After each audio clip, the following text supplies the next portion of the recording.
You're just not aligned with where we're headed, Brandon said, eyes fixed on the conference room glass. We need leaders who think digital first, not relationship first.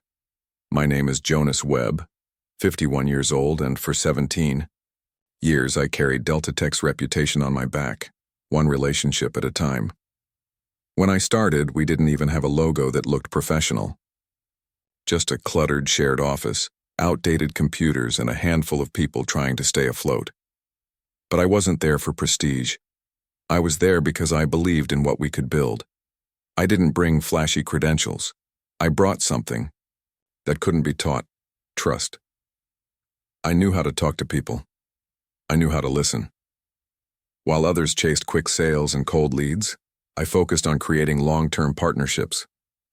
I was the guy clients called when the system broke down at 10 p.m. when orders got lost or when no one else picked up the phone. And I always answered. It wasn't glamorous. It wasn't scalable, but it worked. We grew because I stayed close to the people who paid the bills. The 5 biggest accounts we had, I personally brought them in and kept them. There was a cost. I missed more birthdays than I cared to admit.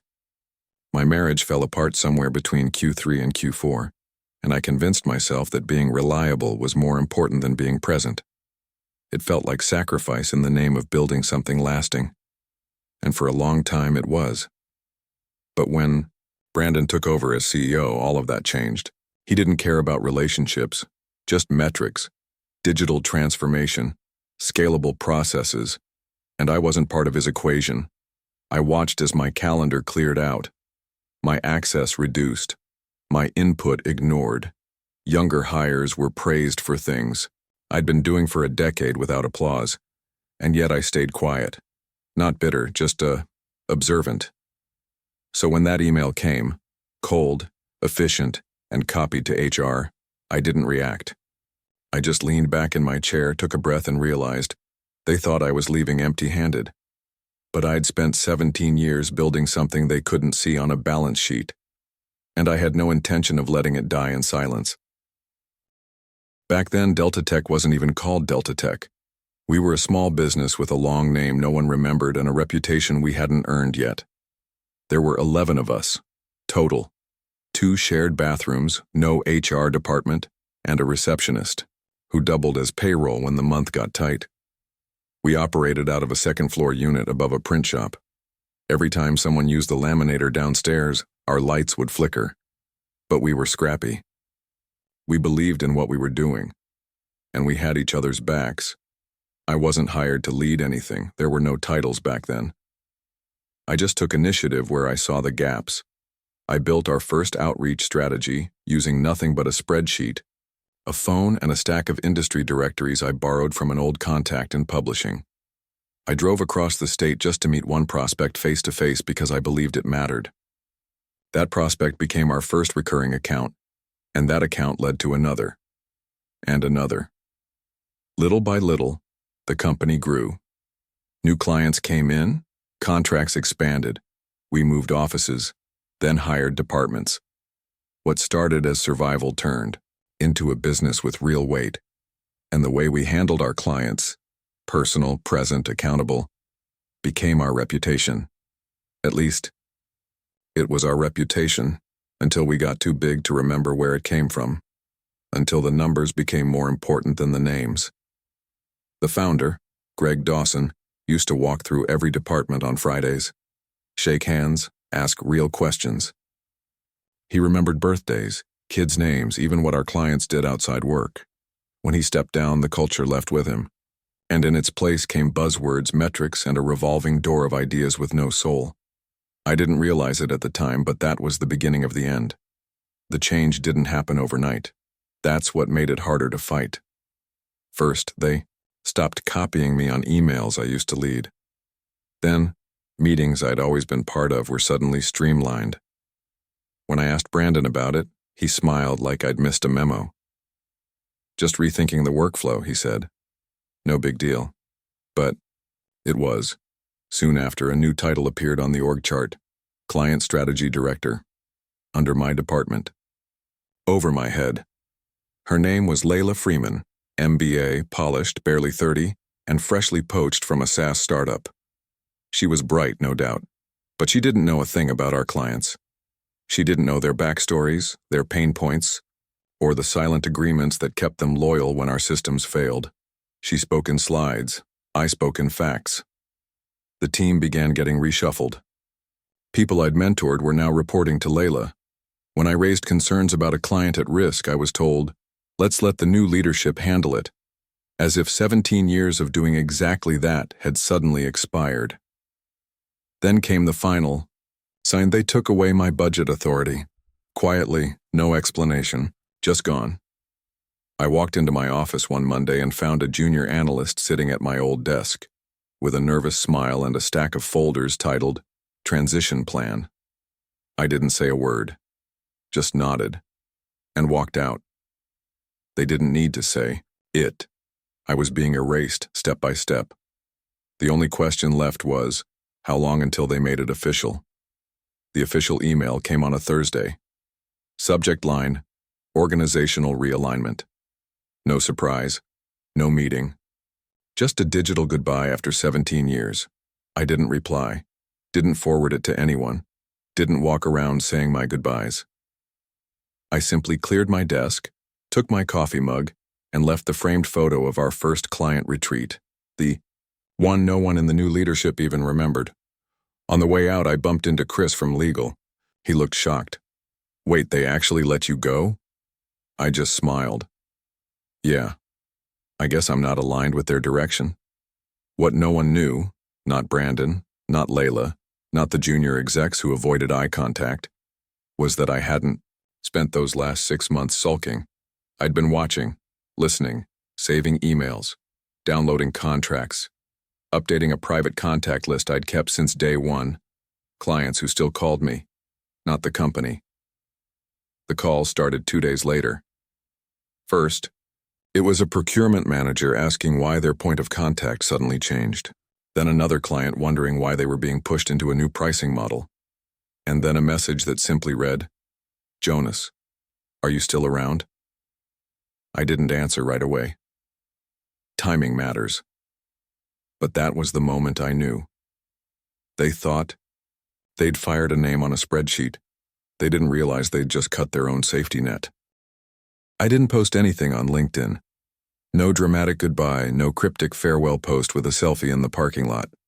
I didn't need validation. I already knew what was coming. In the first week after my departure, 3 of our top 5 clients reached out. At first it was subtle, checking in, asking how I was doing. Then came the real questions. Who's handling our account now? Why are they trying to rewrite our contract? Are you consulting somewhere else yet? One of them, Peter Lawson, VP at Stratiform Solutions, didn't even waste time pretending it was small talk. "Jonas, we've got an opening here. Director of Strategic Partnerships, you'd set your own terms." I paused. "You know I just left Delta Tech." He chuckled. "Exactly why I'm calling."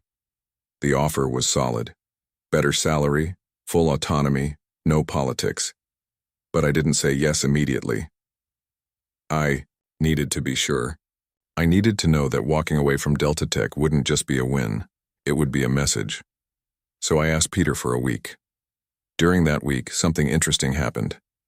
Brandon emailed me, short and polite, said they were experiencing transition challenges and wanted to know if I'd be willing to help ease client concerns as a short-term consultant. I almost laughed. The same man who deleted me from every system, who told me face-to-face that I was no longer aligned with their future, now wanted me back to fix what he broke?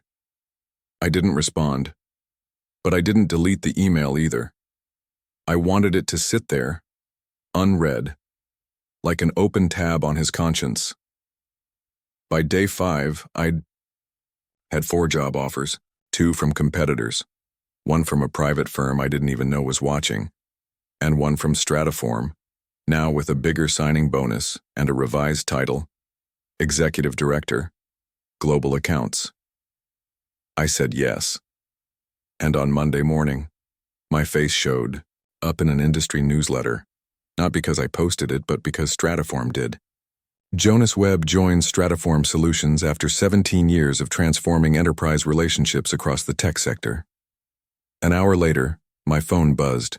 It was a number I knew, Delta Tech's head of risk and compliance.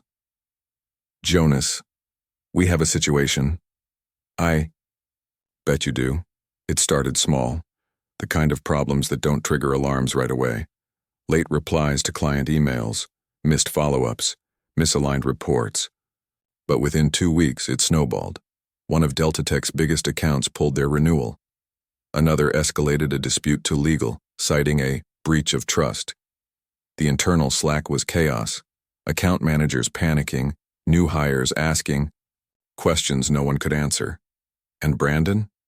He started forwarding those emails to Layla, then to legal, then silence.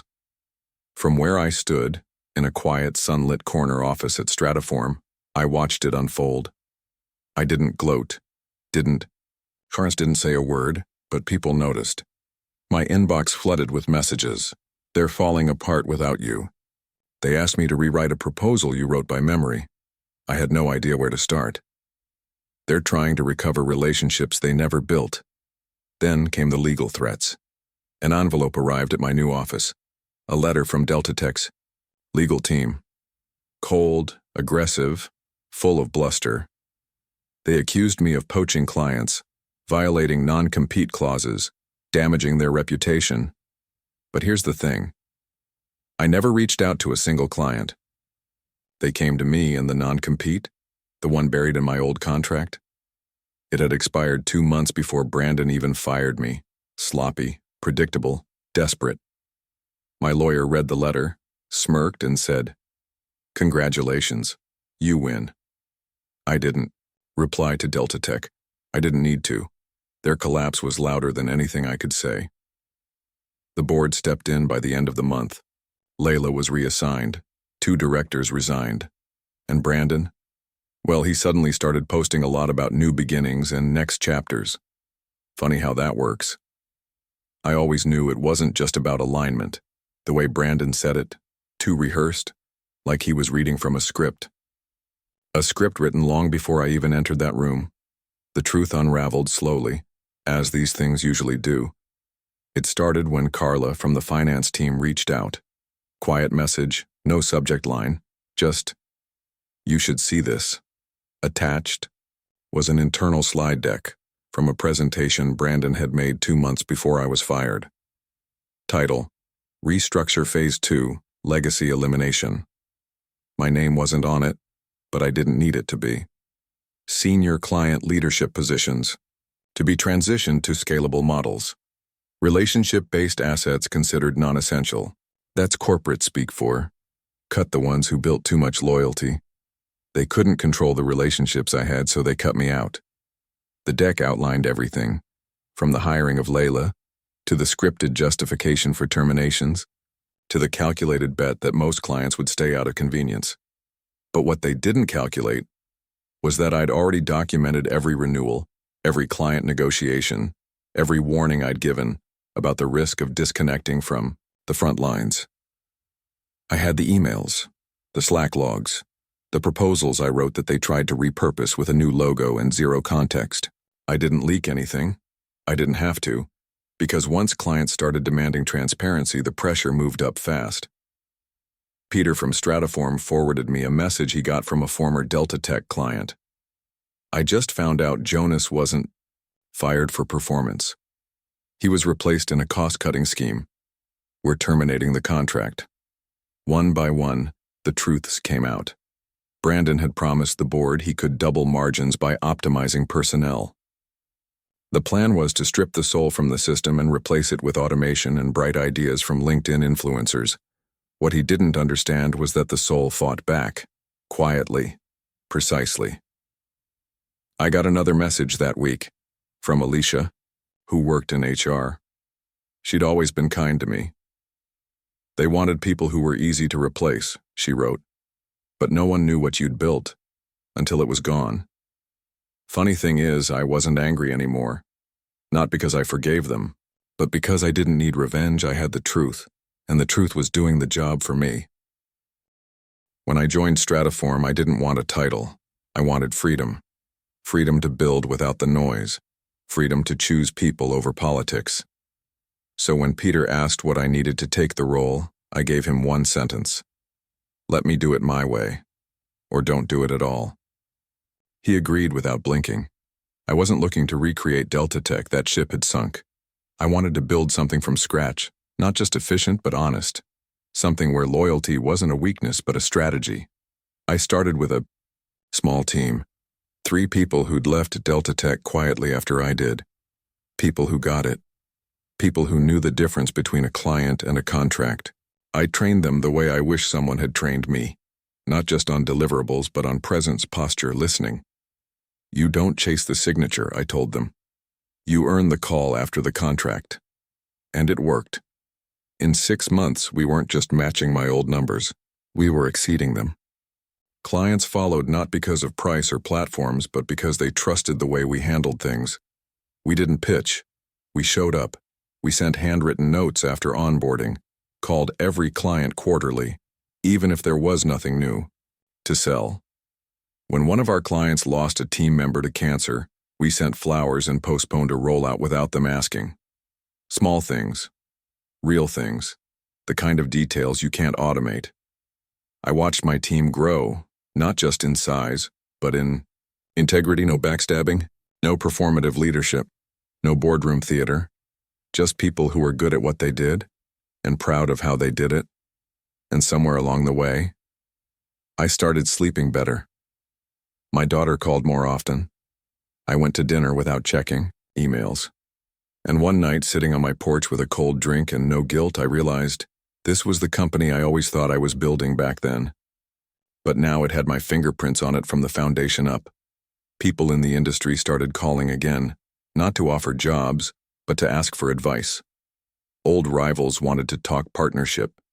Clients started referring new business before we even asked. Respect came back. But this time it wasn't tied to a title or a company name. It was tied to me. And the way I chose to do things, even when no one was watching.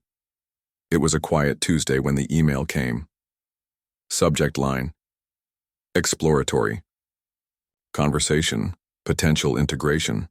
I recognized the name instantly. It was from one of Delta Tech's major investors. The same people who'd once nodded along while Brandon pitched his cost-cutting fantasy. Now they wanted to talk to me. Apparently, after Brandon's exit and the internal shakeups, they were looking to rebuild. The board had concluded that the company's reputation wasn't just dented, it was collapsing.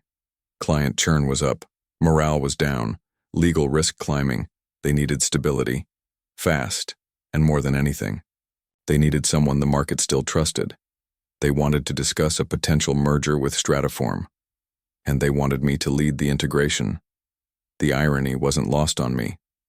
The same board that had stayed silent when I was erased now wanted me to save the very system that discarded me. But I didn't laugh. I didn't gloat. I listened. Then I laid out my conditions, not as revenge, but as policy. No faceless leadership. No budget slashing disguised as strategy. No boardroom puppetry. Told them, I won't run a machine built on fear and spreadsheets. If you want this to work, it needs to be human again. To my surprise, they agreed. All of it. The merger was structured with Stratiform as the lead. My team stayed intact, my methods untouched. Delta Tech would survive, but it would be transformed, not absorbed. I spent the next 3 months building the framework. I didn't bring back old habits. I didn't seek revenge on those who stayed silent when I was pushed out. I just built something better than they ever imagined possible. And every step of the way, I made sure of one thing. We would never again confuse efficiency with value. Power wasn't the goal. But when it came, I made damn sure it would never be used the way it had been used on me. I walked back into the building on a Thursday. Same glass doors, same polished floor, same quiet hum of keyboards and soft conversation echoing down the hall. But everything was different. No name badge, no clipboard check-in, no HR escort. This time I walked in as the one being waited for. The receptionist, new, maybe 6 months on the job, stood up when she saw me. She didn't know the history. "Can I help you?" she asked politely. I smiled. "I think they're expecting me upstairs." In the elevator, I caught my reflection. Same face, a few more lines maybe. But my posture was different. No weight on my shoulders, no second guessing, just calm. When the doors opened, I didn't head to my old floor. That belonged to someone else now. I went straight to the boardroom, the real one, the one I'd never been invited to before. Inside, the chairs were full. Legal, strategy, investor reps. They all stood when I entered. Brandon's old seat was empty. I didn't make a speech, I didn't bring up the past, I opened my laptop, shared the roadmap, and got to work. Across the building, a few familiar faces looked up when they heard I was back. No fanfare, no announcement, just quiet nods. They knew, everyone knew. I wasn't there to punish anyone. I wasn't interested in power plays. My goal was simple: restore the company. The right way this time. We cut the noise, cleaned the structure, rebuilt the client trust. And all of it happened without raising my voice or reminding anyone of who'd failed me. Because truth be told, I didn't need to. My presence did the talking. I never wanted a statue or a title on the wall. I just wanted to make sure no one else would have to choose between doing what's right and keeping their job. So I started a program, not a flashy one. Quiet, selective, 10 young professionals each year. No resumes, no GPAs, just people who knew how to listen, solve problems, and show up when it mattered. We called it the Webb Fellowship. Not after me, after what I stood for. My daughter helped me design the curriculum. "Teach them what they won't learn in business school," she said. So I did. How to build trust without trying to sell. How to take a hit and still move forward. How to lead, not from above, but alongside. Because someday, I'll step back for good. But the work, it'll keep going. And this time, it'll outlive all of us. Real value doesn't shout. It doesn't beg to be seen. It just stays, steady, silent, while noise burns itself out.